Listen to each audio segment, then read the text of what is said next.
Good evening, everyone, and welcome to our webinar this evening. I'm Michelle Maloney, and you're part of Earth Laws Month. For those of you who have joined us before, welcome back to the many discussions we've been having throughout September. And to anyone who hasn't been with us before, welcome. I'm going to tell you a little bit in a moment about Earth Laws Month, but first I'd like to acknowledge country. So I might just share screen so I can do all the right things. There we go. So as I said, you're currently part of Earth Laws Month. The Australian Earth Laws Alliance is a not-for-profit organisation that works across Australia and is connected with networks around the world. And this month, we're trying to showcase and highlight a whole range of issues that are important in our world. We've got about 35 events. We're halfway through, I think.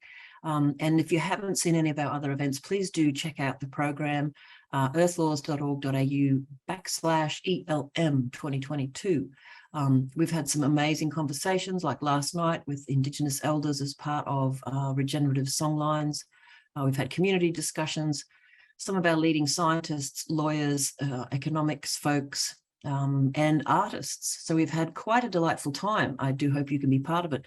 And if you've missed any sessions you're interested in, they've all been recorded and they'll be shared with folks who've registered for those events.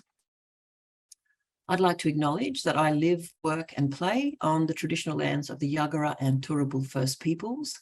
I'd like to acknowledge elders past and present and acknowledge the emerging leaders and young people leading the way in caring for country and caring for each other.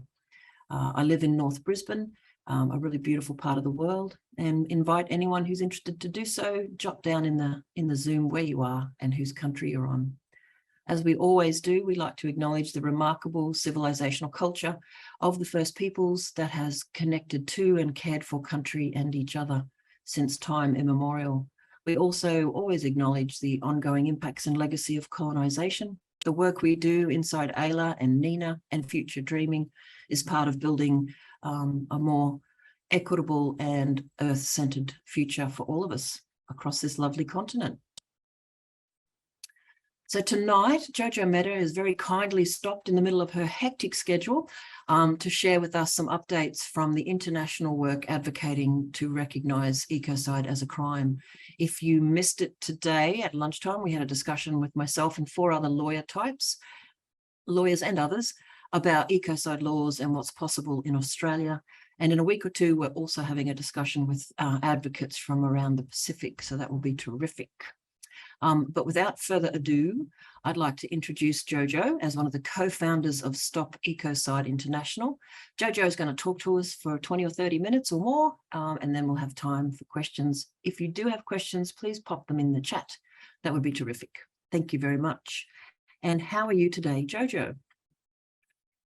Oh, you're on mute. Yeah. Hello. Yeah, I'm here now. Michelle, thank you so much. It's a real pleasure to be back with you again and to recognise a few of the faces in the audience as well. It's always quite a nice thing to be on a meeting instead of a webinar, because you actually get to see at least some of the people that you're talking to. That's always a lovely thing. Yeah. So I love the way that, particularly, we've noticed it particularly on our Australian and Canadian webinars, how land and country are always acknowledged at the beginning of sessions. And that is something that, of course, in the UK, nobody really thinks of doing. And of course, that is partly because, we're actually sitting in the seat of the colonialism that has, made this necessary and needing to be acknowledged elsewhere in the world. But I think also I'd just like to sort of highlight that it's about time we here, and of course generally in our Western culture, actually connected ourselves rather better to our lands. And I just know that from a personal, just to start on a very personal note, that when I first got involved in this work, and I came from very on the ground environmental campaigning to begin with, it was when I moved back to the town I grew up in, having lived in London and Rome and Paris and Tokyo and done all that kind of cosmopolitan thing, and brought my kids back to this small town in the West Country of the UK, of England. It's very beautiful. Anyone who knows New Zealand will kind of know that, there's a kind of similar kind of green rolling thing going on, but with a lot more people living in it. But I remember standing in the garden and sort of just feeling that I'd actually come home, in not just in terms of like, you know, it was the town I grew up in, but actually my feet felt at home on that land.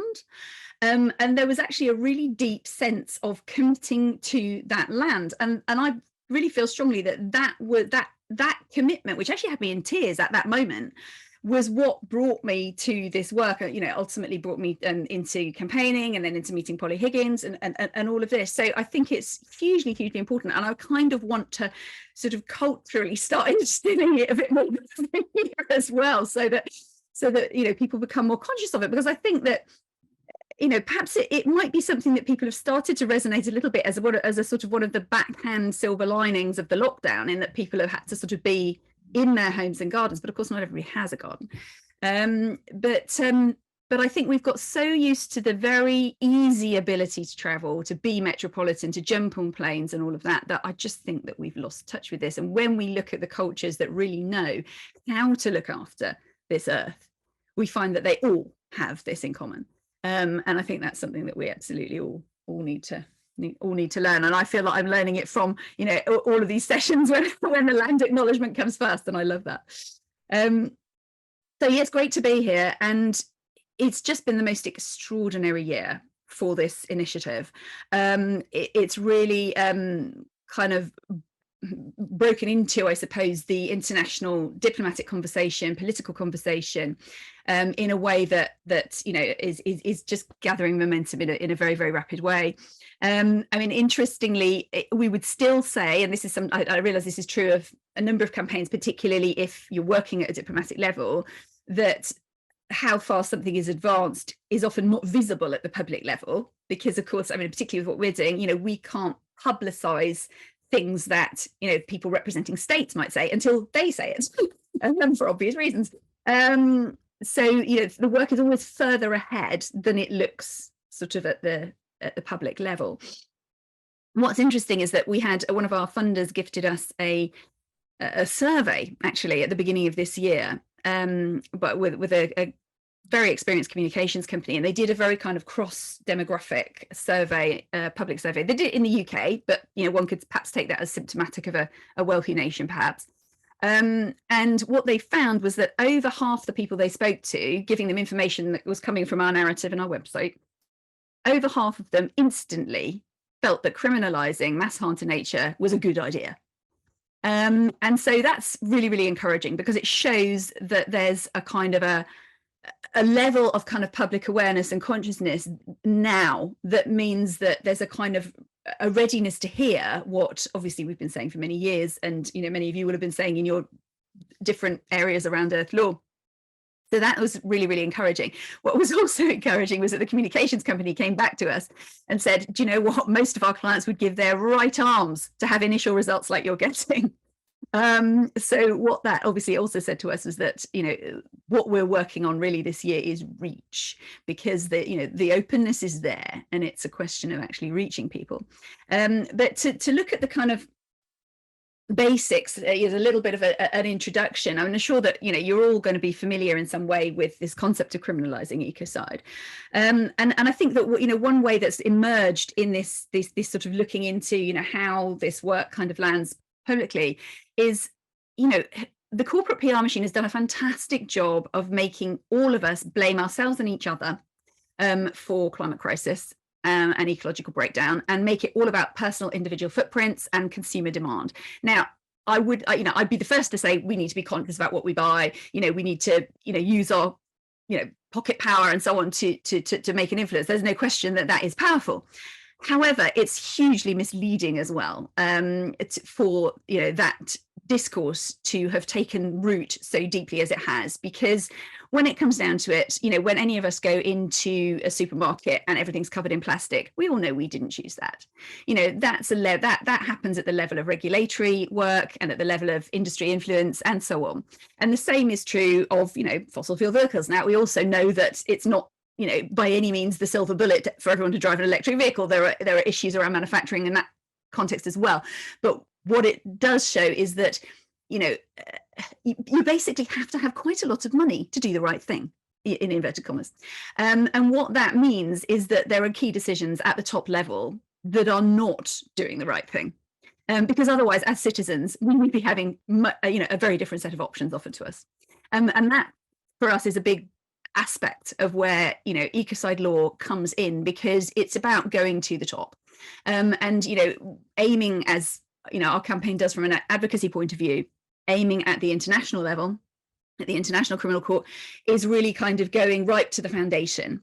To say that if we put this foundational piece in place, it is actually going to, it's not even like kind of trickle down, it's actually also kind of boost up, if you like, the whole kind of global attitude towards damaging nature.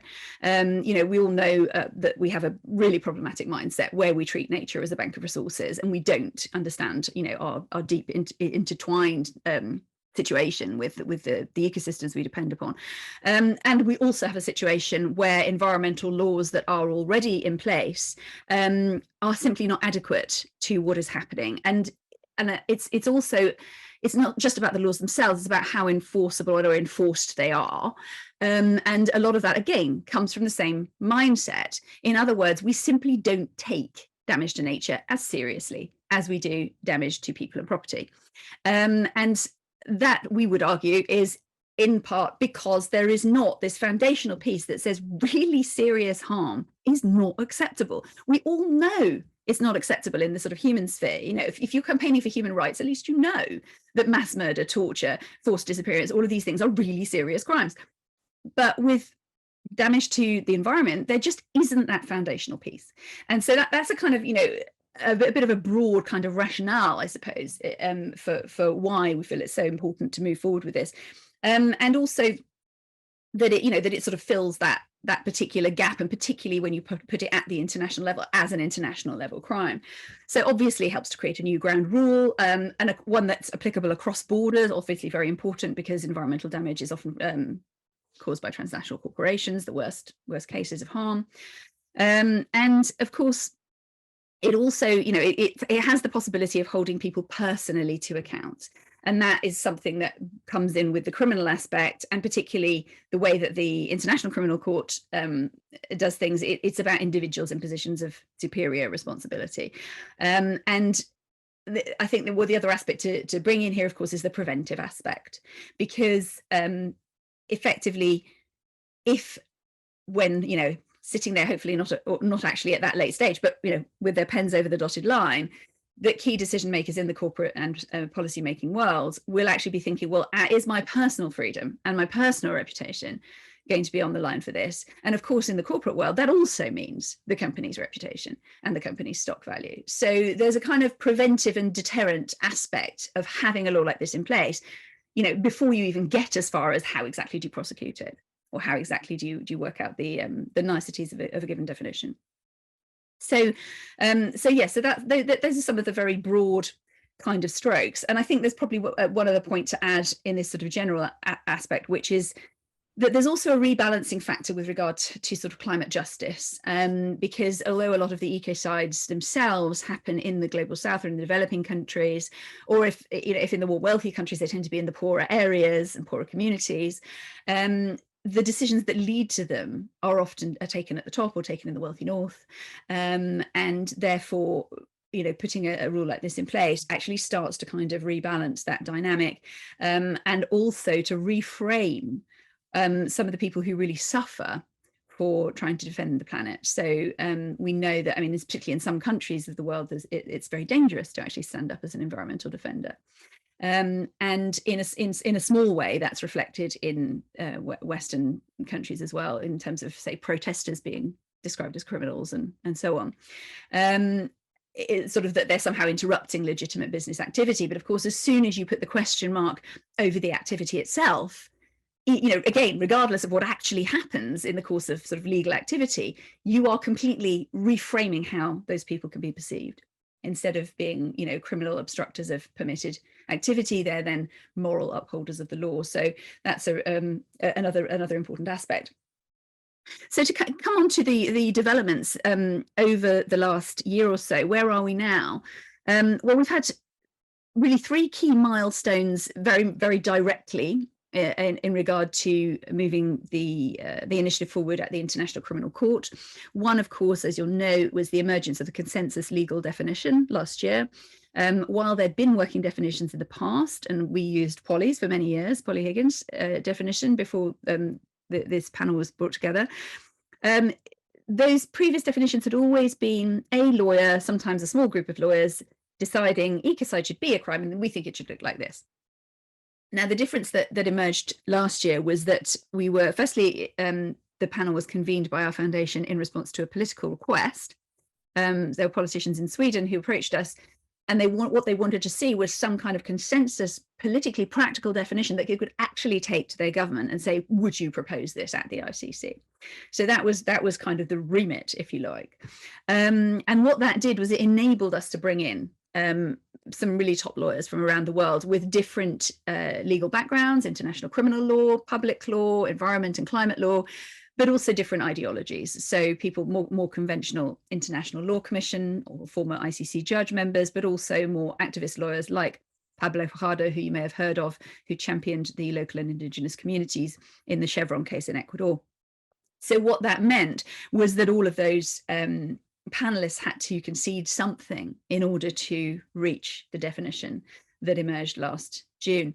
And so it has a genuine consensus to it, and it has landed very well in the political sphere. There are some who argue with it in legal circles or in academic circles, but it has to be said that from our work with politicians, on the whole, it's been pretty well accepted. And it's almost, in fact, sort of become, if not what may necessarily be the end point, certainly a very strong starting point for diplomatic negotiations. And it doesn't hurt, and Michelle's seen me do this at least once before, it doesn't hurt that the core of it fits on the back of a business card, which is extremely useful if you're dealing with politicians, because they don't always have time to go through a 20-page document. So grasping something in a really, you can hold it in your hand is obviously been also a huge advantage. When we presented this definition, and obviously there is also another paragraph that explains the terms, when we presented the definition at the International Criminal Court's Assembly in December, it was supported by that event was co-hosted by 3 of the world's most climate vulnerable states, Vanuatu, Samoa, and Bangladesh. We also had a diplomatic intervention from Belgium, which, as you know, as you probably know, is at the forefront of this discussion politically. They're actually examining including ecocide into their own domestic legislation, and the definition that they are considering is very close indeed to the one that emerged from the consensus panel. And that was scrutinized and examined by an expert group in Belgium with regard to Belgian law. And yeah, it was very... it felt like a strong vindication that they actually came back and said, this is, and their wording was very, very similar. So that's also very encouraging. So that event presented the definition in the forum for which it was intended. In other words, the ICC. And that obviously, with the weight of those states behind it, was also taken very seriously. In fact, I think for the 2nd year in a row, we broke records for attendance at a side event at the International Criminal Court. Admittedly, that's a bit easier online because things were online because of COVID. But nonetheless, it was very, very well attended, and a lot of representatives from different states were there. And I think it's also what it kind of said to us was that, although a formal proposal has not been made yet at the ICC, the conversation is firmly on the table. And this, I think, was really brought home to us in July of this year. And I sort of feel like, there was this sort of hat trick of key moments over the last year. And the third was on the 1st of July this year, when the ICC held its 20th anniversary. So it opened its doors in July 2002. And this year is its 20th anniversary. And they held a one-day conference on that day. And, we sent a representative along thinking, wouldn't it be great if, she can bring up ecocide and we can get the word in there somewhere and all of that. And thought that would be, the most we could hope for. Far from it. What actually happened was that they had divided up the day into 3 sections about the court, past, present and future. And a big chunk of the future section was dedicated to ecocide as a crime and to looking at the definition that had been proposed and talking about the issues that might arise with states and so on. So it was taken incredibly seriously. And in fact, I remember driving at the time, and my co-director called me up. She said, "Oh no, you're driving, they're talking about ecocide." And so this was obviously hugely vindicating, you know, to know that that conversation has really landed very, very strongly there. And, you know, we'll continue to gather momentum.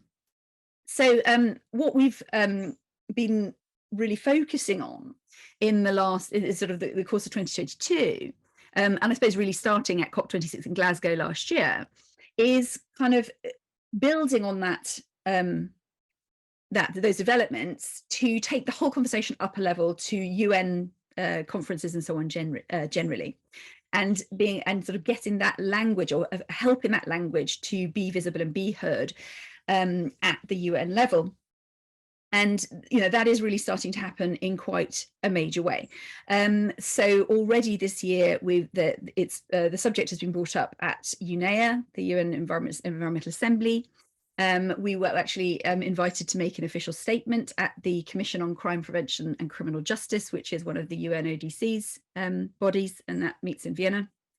It was also, I don't know if anybody sort of clocked the Stockholm Conference, which happened at the end of May, beginning of June. And that was a really important and poignant one for us because, of course, the first UN Environment Conference, which was held in Stockholm in 1972, was also the first place that the word ecocide was used on the diplomatic stage by the Swedish Prime Minister then, Olof Palme. And so Stockholm Plus 50 felt, you know, it felt important because it was obviously commemorating 50 years since the word was first used. And of course, also poignant because actually I realized reading through the detail of the Stockholm Declaration that emerged from 1972, that an awful lot of it is sadly still, if not more relevant now. And so, you know, there was a real sense that this really is the moment for protection of the earth to be taken seriously. And there was also a kind of a resonance there in terms of that 50-year period, because when we look at the origins of genocide as an international crime and crimes against humanity, those crimes were kind of coined, if you like, in the 40s, but they weren't codified into international law until the Rome Statute in the 90s, 50 years later. So there's this interesting, you know, we're sort of almost feeling like, well, you know, if this is the time that it takes for an international crime to materialize, then now's the moment. So yeah, so that was very poignant. And actually for the first time, I would say that rather than state reps in the plenary sessions, for example, not knowing what ecocide meant, the sense we had in Stockholm was that they knew, but they weren't quite saying it yet. And actually you could hear it in the side events, in the corridors, in the buzz of conversation, in the demonstrations in the town, you know, the whole kind of, it was kind of percolating through. And in fact, Inga Anderson, the chief exec of UNEP, of the United Nations Environment Programme, actually went on record at the end of the conference as saying, you know, this is a word that's been floating its way to the top and we expect it to walk its way into the UN vocabulary. So that was, you know, obviously hugely encouraging. We also had the opportunity to give a statement at the UNEP Environmental Law Programme, which is called the Montevideo Programme, and that was the first sort of in-person meeting since COVID was being held in Nairobi, and we had a representative out there, and there was a lot of interest. So that's been really interesting. We've also since been at the UN Oceans Conference in Lisbon, again with an official side event, and also at the same, again at Africa Climate Week just 2 weeks ago.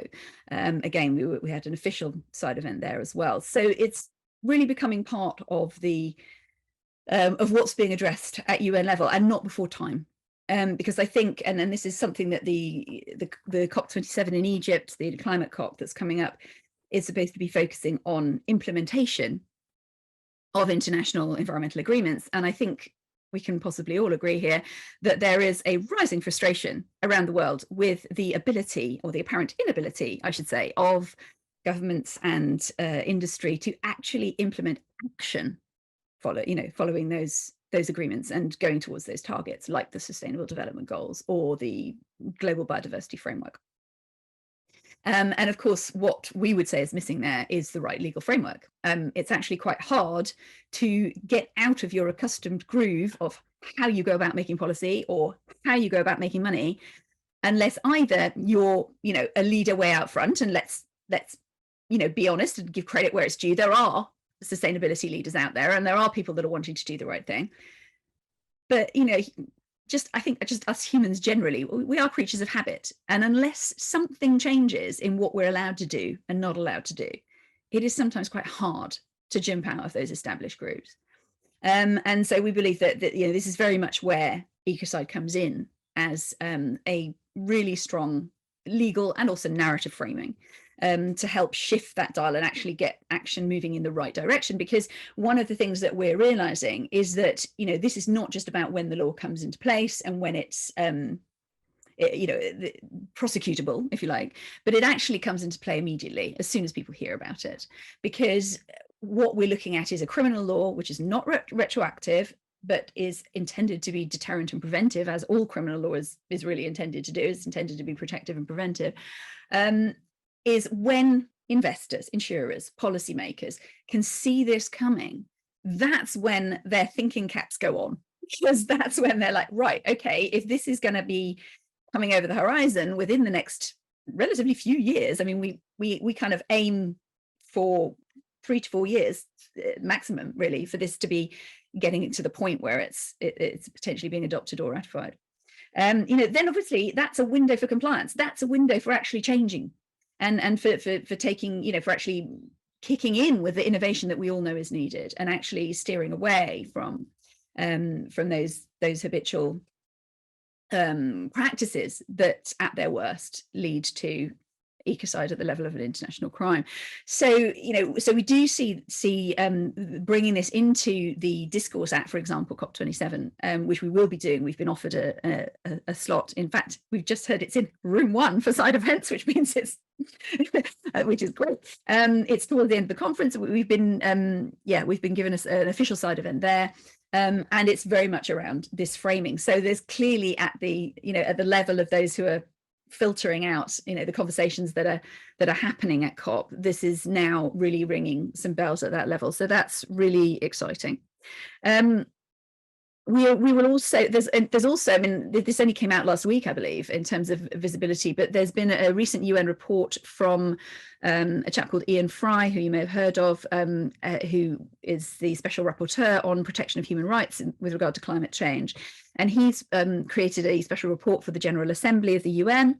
And for the first time, there's a recommendation in there that the UN actually recommend creation of an ICC crime of ecocide. So that's very exciting, and that will be presented, we believe, we've heard it will be presented to the General Assembly, not in the upcoming Climate Week in New York, which we will be at, but a bit later in October.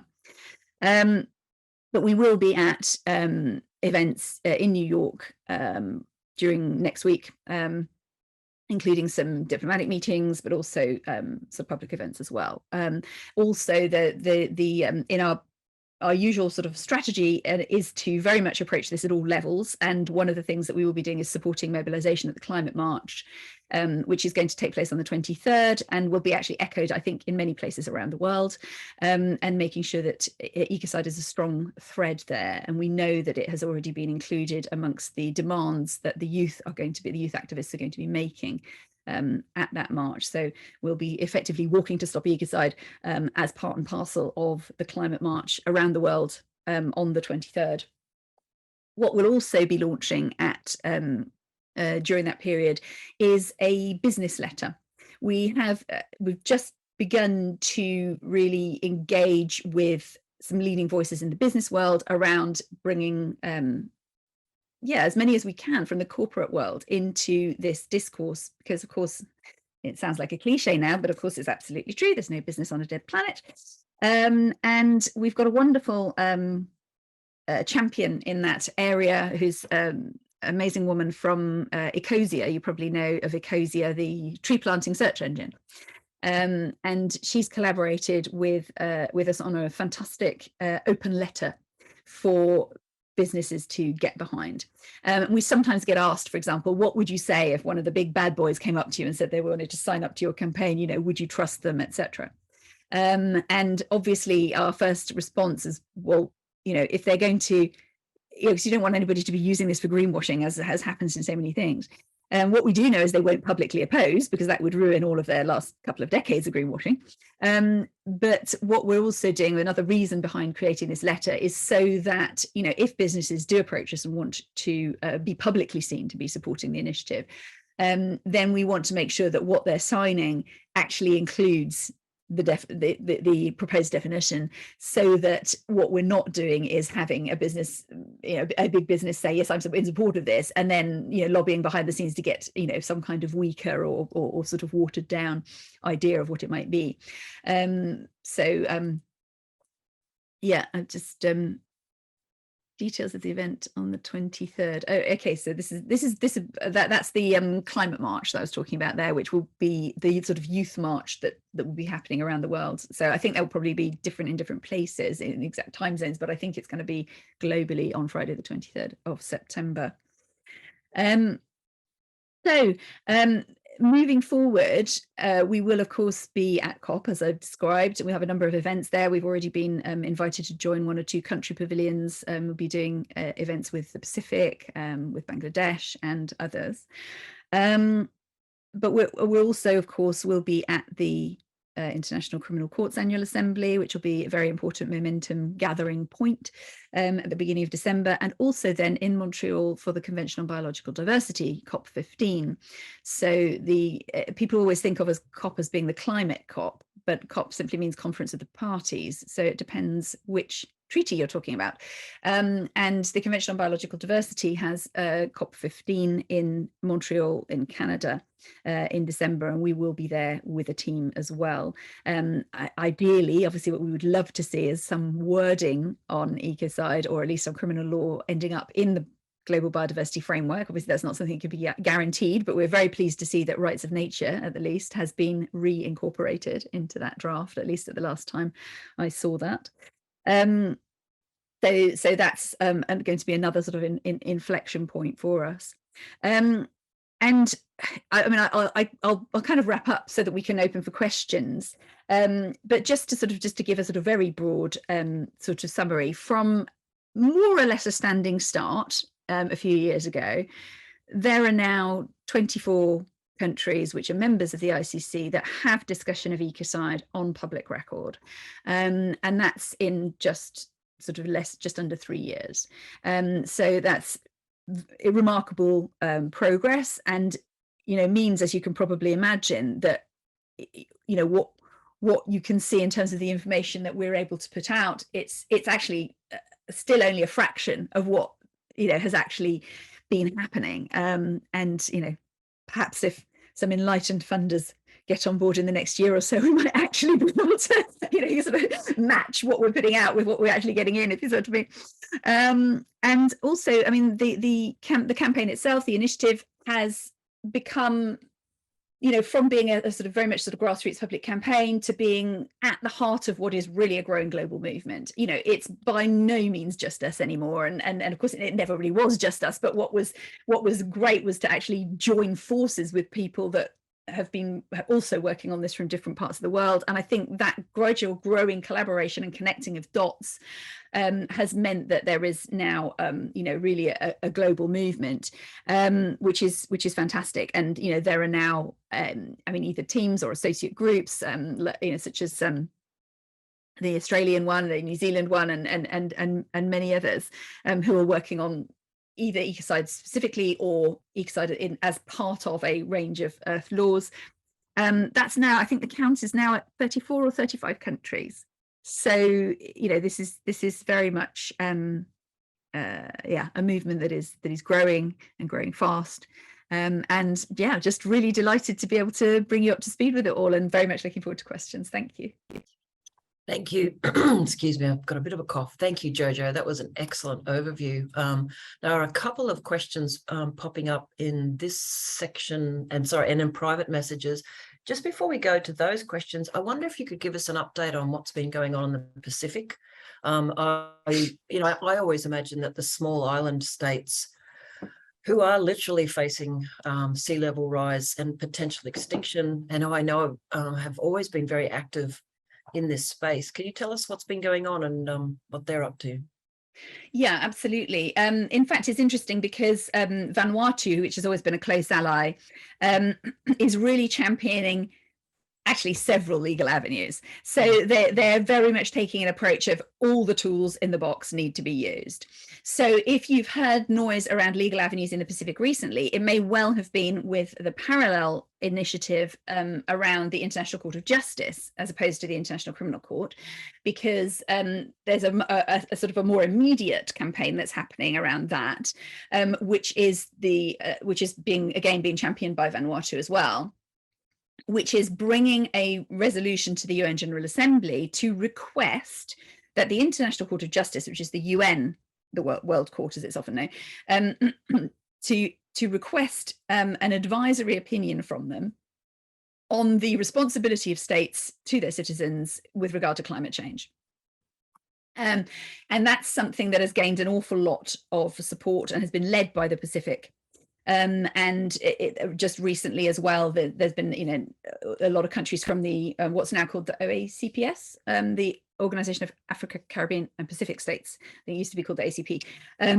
So that's already, you know, I think nearly 80 countries that are potentially behind that particular initiative, and that will go to the UN General Assembly over the coming months, the aim being by early next year to actually have that request going forward. So that's probably the most live legal avenue at the moment in the Pacific.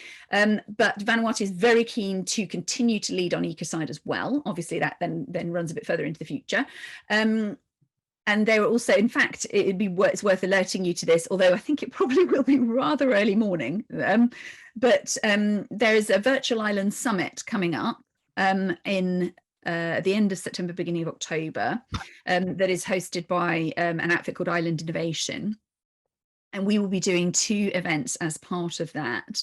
And one of them is actually a sort of a briefing on these 2 legal avenues. So to sort of, you know, sort of clarify those for the island communities, but also anyone else that wishes to attend, of course, because, you know, a lot of people in the world don't know what either the ICC or the ICJ are. So actually clarifying that it is quite a useful exercise. From our perspective, and actually, I mean, I actually just recently met the new ambassador in Brussels from Vanuatu, and we were talking about this. You know, there is a different flavour to the 2 different things, and you know, an advisory opinion is not an enforceable thing. It's simply you know, a legal advisory based on existing international law, and that's not to say that it's not useful. Hugely useful, and you know, with all the, I mean, just as, you know, all the climate litigation that's happening, it creates precedents, it creates jurisprudence, and it also often gathers banks of evidence that could be used in other aspects.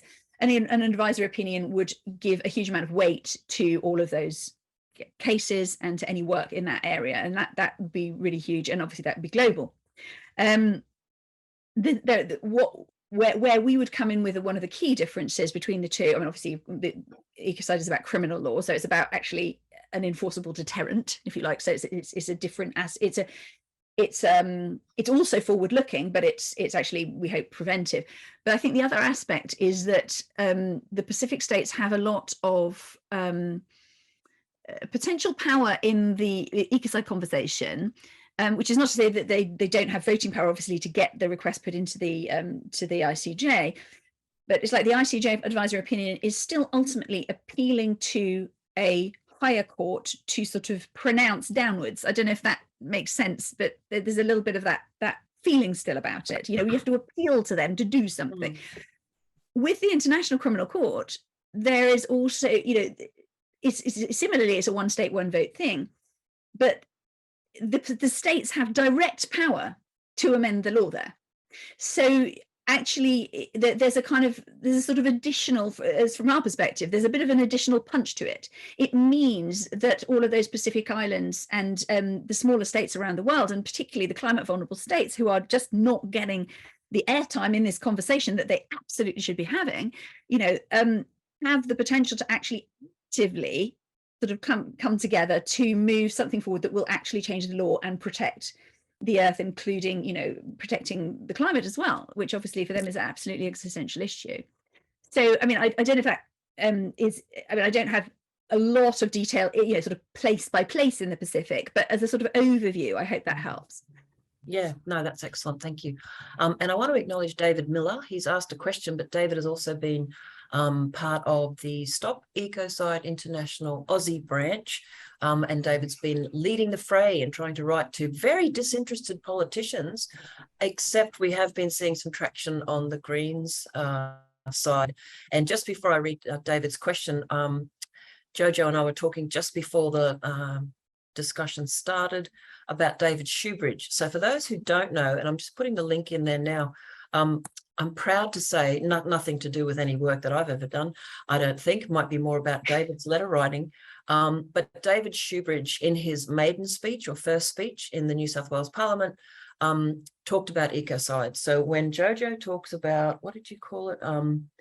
Discussions on public record, they can finally add Australia to that, because Shoebridge said this in his opening speech to his newly elected position. So that's terrific. We're going to be following up with him, but I'll talk about the Aussie Working Group in a moment. Got a question for you, Jojo, about that interaction between domestic and the international work. But David's question is actually asking, he's saying, thank you so much for your work and for this talk. Does Stop Ecocide collaborate with groups such as fossilfueltreaty.org? And if so, simple how? answer is yes. Yeah. Yes, we do. I'm in regular contact with Alex, actually, who's one of the key people in that initiative. And we very much do collaborate. I mean, obviously, again, we're slightly different flavors, but we think highly complementary. Actually, one rather, this might make you smile, when we think about a sort of metaphor for what's happening in the world. And if you start from, you know, Greta's quite accurate announcement saying, you know, look, the house is on fire, guys. Yeah. Then you could see the Paris Agreement as potentially a lot of people saying, maybe we should light fires a little bit less often. And then you could see Fridays for Future and, say, Extinction Rebellion and other protest movement as the ones like banging on the fire alarm, going, guys, you know, wake up, this is happening. You know, with the fossil fuel treaty, which is just an eminently sensible thing, it's kind of, it feels like they're sort of saying, I tell you what, let's take away the matches. Yeah. And then obviously how we sort of perceive the ecocide thing is, here's the hose.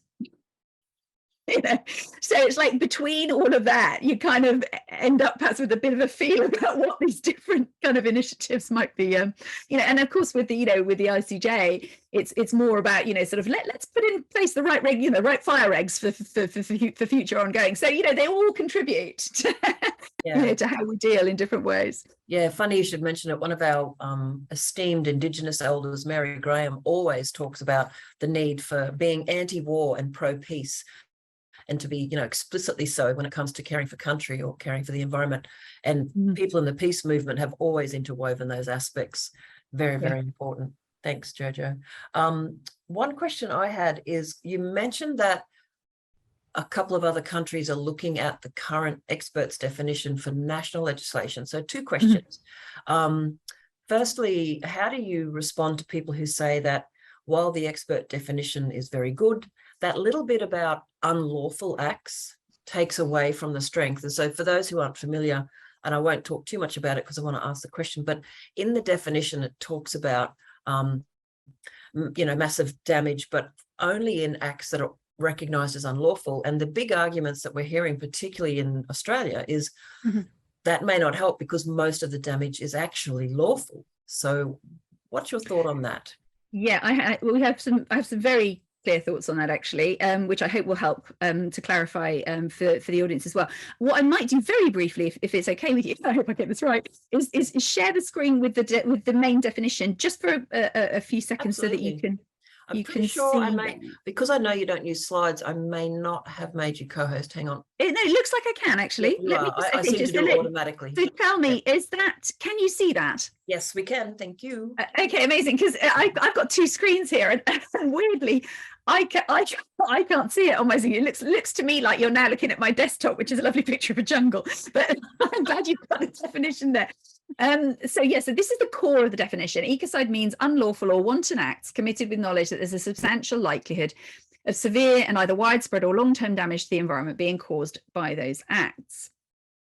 So the bit that Michelle's referring to is that sort of the second threshold, if you like, which is this unlawful or wanton act. So the damage that is threatened, and obviously the threatened aspect is very important as well, because it makes it a crime of endangerment. You're not having to wait till the damage has happened. You're actually talking about acts that threaten a serious level of damage. But then there's this second threshold of unlawful or wanton, and that's it's actually important for a number of reasons, and actually it was very interesting because obviously with the plenary sessions of the drafting panel, I was actually there. I wasn't in all the different subgroups, but I was there for the plenary sessions and convening, and hearing the toing and froing on this was really, really interesting, because one thing that came up was that a lot of, I mean, I realize that you've just highlighted that in Australia this may not be the case, but in a lot of instances, damage to the environment is already unlawful. It's already in breach of something or other, whether that's environmental regulation or potentially a criminal law, but a lot of it is already in breach and simply not enforced. So when you say that, if you change it so that when you're in breach of something and you're threatening this level of harm, you're talking about dealing with an international level crime, that is actually hugely strengthening to the existing body of law. Whereas if you didn't have that there and you simply cut across that and said whatever was you were allowed to do before, you're not allowed to do all of that now, effectively there's a way, I mean, in a very kind of basic way, it's a bit like you're treading on the toes of existing bodies of law. Now that's actually hugely important at the diplomatic level, because different countries obviously have different bodies of law. And so by putting this in, you're acknowledging the existing body of law, but you're also, and this for me, I have to say, was a kind of a eureka moment, you're also drawing it forward, because what you're future-proofing the definition effectively. What you're saying is all of you amazing activists, academics, experts, NGOs who are working to improve particular environmental laws or areas of regulation, who really know your stuff in that area and know what's needed, you will be drawn forward by this, because everything you do will contribute to how effective this law is, and it will evolve over time to become better and better. The second aspect of this is the wanton, and let's not forget the wanton, because it's actually rather important. And wanton is actually a word that is taken from British legal language, and I believe that Australia operates under similar kind of common law principles. And effectively, I mean, in some of the languages they translate it as arbitrary, but or I suppose willful can some sort of cover it too, but wanton was felt to be the most useful word. But it's effectively the way that it's described in the definition of terms is effectively if you are taking an action that is permitted, but you're taking it with a reckless attitude to how serious the consequences will be, then that is also potentially indictable for ecocide. And what sometimes people get concerned with is that the way that has been defined, I mean, I think the other thing we need to realize here is that this is a bringing together of criminal law and environmental law, and practically all environmental law is a balancing act.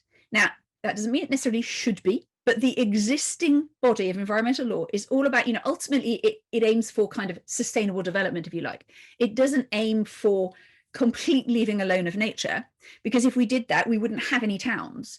It's like, there's always a level of balancing off. So the idea is that you balance off that if the act is wanton or arbitrary, it's being committed regardless of how imbalanced that consideration is.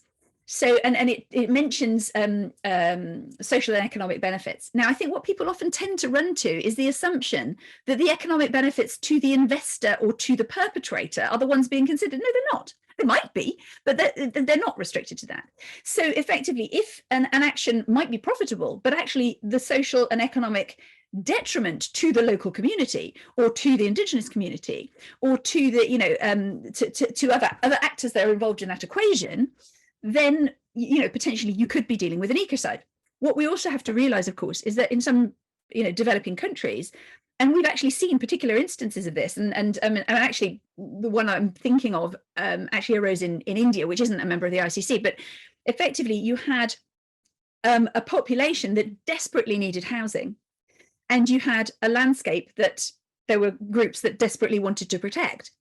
but it's like there was going to be a kind of a balancing off there between, do we actually enable these people to live in the land that they grew up in, and or do we do we say that no, those trees are more important than those people? And there are various instances where something like that may arise, but those are not the same kind of instances as a big extractive company waltzing into a landscape that's been sacred for thousands of years, and saying that their economic benefit outweighs the social detriment of what they're doing. So I think it's probably, I mean, obviously I don't have the deep in-depth knowledge of the Australian situation particularly, but I hope that that's given a little bit of a flavour of why and how it ended up with that second threshold in it.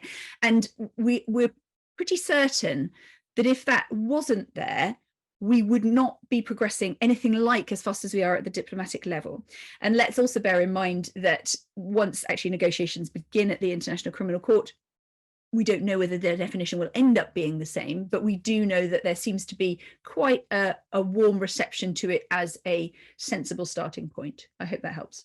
Thank you, Jojo, for that very thorough explanation. And certainly for those who didn't join us today for the discussion about the possibilities of ecocide law in Australia, some folks look on the addition of that extra threshold around things being unlawful as weakening it, and it could be stronger if it didn't say that those acts had to already be unlawful. I think you can argue to and fro for both, but as Jojo has pointed out, for the international space, certainly it's getting more interest than making it so rigid that you can't get any traction. There's a good question here, Jojo, and I have to admit I don't know the answer to it. Someone says, I've got a question regarding the boundaries of criminal prosecution for ecocide. A few common culprits come to mind.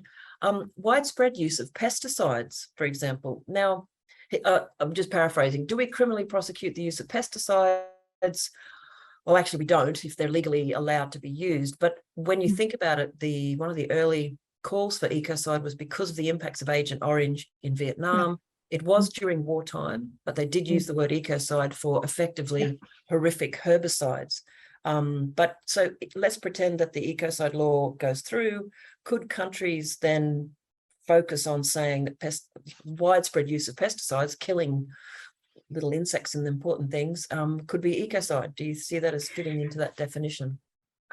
I personally do, but not so much in the area of usage, but in the area of production, actually.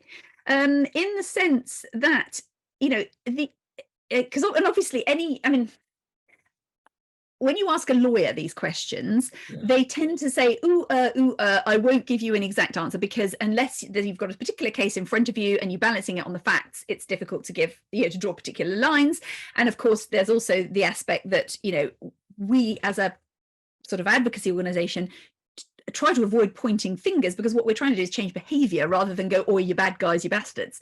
But that said, there are chemical elements that are used in production of pesticides that it is well known and well documented are incredibly dangerous, both to human health, but also to ecosystem health. And so, I think if one was looking at it in the level of usage and you had to go to a level of international crime, you would have to be looking at instances of huge use of pesticides, in the knowledge of how much they were going to destroy, and the fact that it was seriously disproportionate. Now, actually, I personally, and I speak this from my personal point of view, I don't think that would be hugely difficult to put forward, because I think that actually, even the Food and Agriculture Organization some years ago said, I believe quite clearly, I think it was their report in 2016, that if we're going to feed the world, the only way we're going to do it is by doing it in harmony with local landscapes. So, it's like that, there are some really fundamental sort of issues here about, people potentially argue, you've got to feed the world, you've got to throw pesticides on, but we now have plenty of evidence to show that actually that is ultimately hugely detrimental to the topsoils, without which, of course, we ain't got any time left. So I'm going to answer that from a personal point of view and say that there is potential there. And I would say that it goes not on the individual farmers, because as with an international level crime, or something like ecocide, you're trying to go for and even in national jurisdictions, it can still be phrased, if you like, as an international level crime. That's what Belgium's done.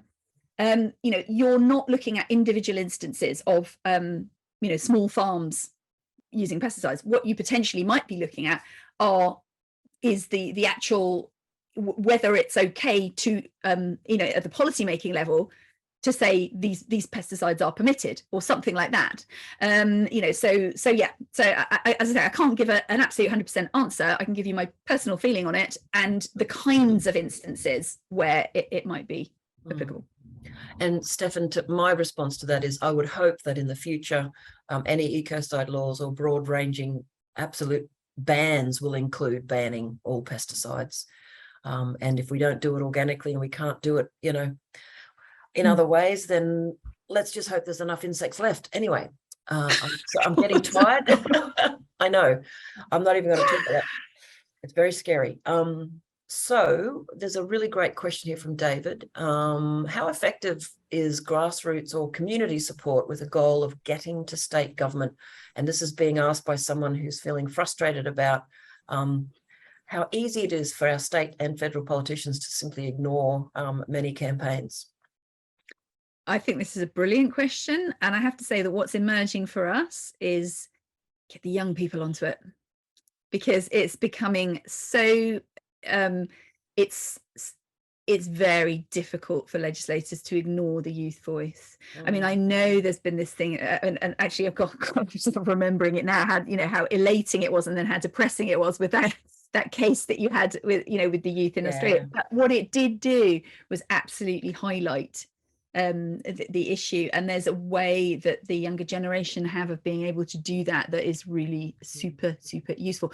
The other thing that I would say is that and this is something that our conversations with UNEP have thrown up as well, is that I mean we now know, and we didn't know at the time, but we now know that they'd been sort of clocking this initiative some time ago, but the fact that Inger Anderson, the executive director, is now talking about ecocide as something that's going to walk its way into the UN vocabulary is precisely because what they've seen is our overall strategy of approaching this right across the sectors, many, of society and, sort of multi-level, multi-sector.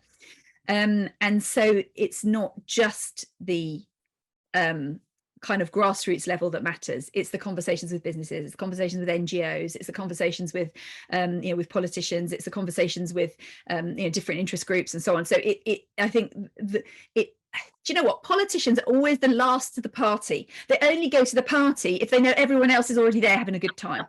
So